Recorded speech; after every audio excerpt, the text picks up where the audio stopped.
आत्मा जब शरीर छोड़ती है तो कैसा महसूस होता है? समय निकालकर जरूर सुने।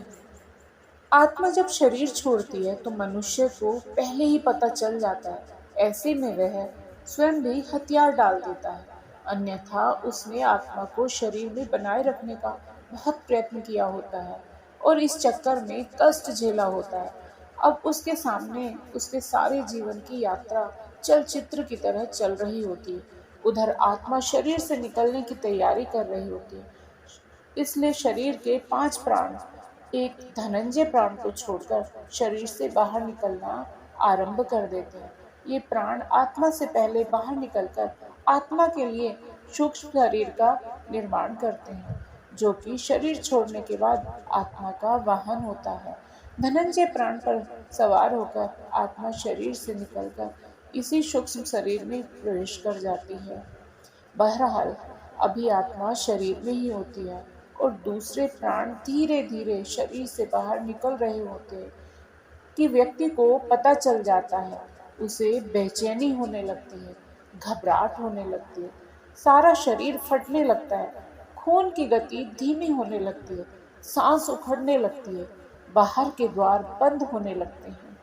अर्थात अब चेतना लुप्त होने लगती है और मूर्छा आने लगती है।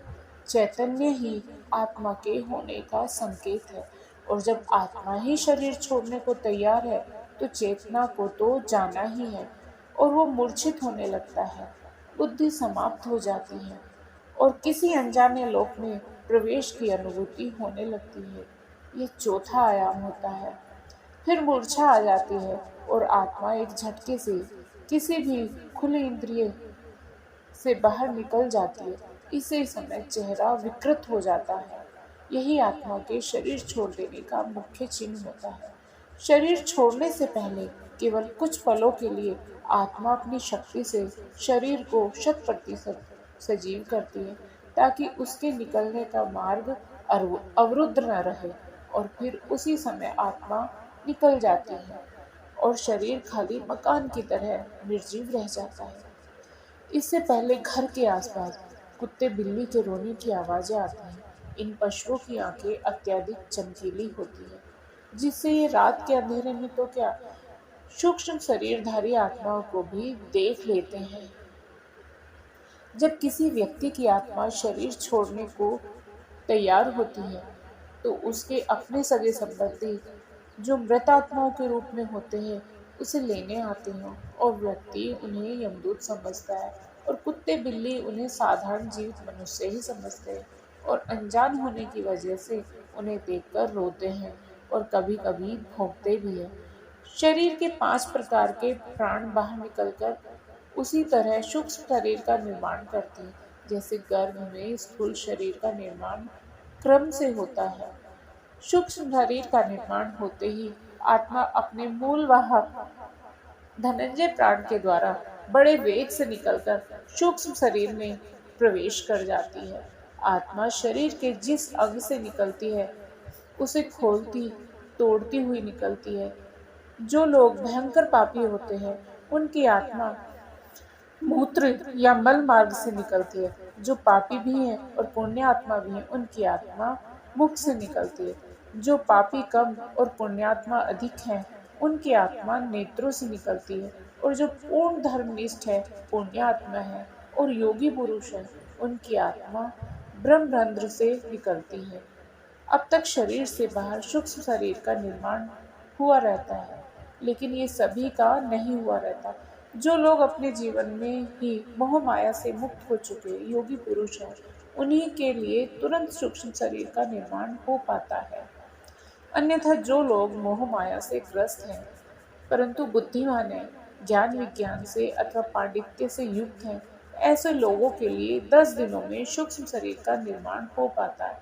हिंदू धर्म शास्त्र में 10 गात्र का श्राद्ध और अंतिम दिन मृतक का श्राद्ध करने का विधान इसलिए है कि 10 दिनों में शरीर के 10 अंगों का निर्माण इस विधान से पूर्ण हो जाए और आत्मा को सूक्ष्म शरीर मिल जाए। ऐसे में जब तक 10 गात्र का श्राद्ध पूर्ण नहीं होता और सूक्ष्म शरीर तैयार नहीं हो जाता, आत्मा प्रेत शरीर में निवास करती है। अगर किसी कारणवश ऐसा नहीं हो पाता है तो आत्मा प्रेत योनि में भटकती रहती है। एक और बात, आत्मा के शरीर छोड़ते समय व्यक्ति को पानी की बहुत प्यास लगती है।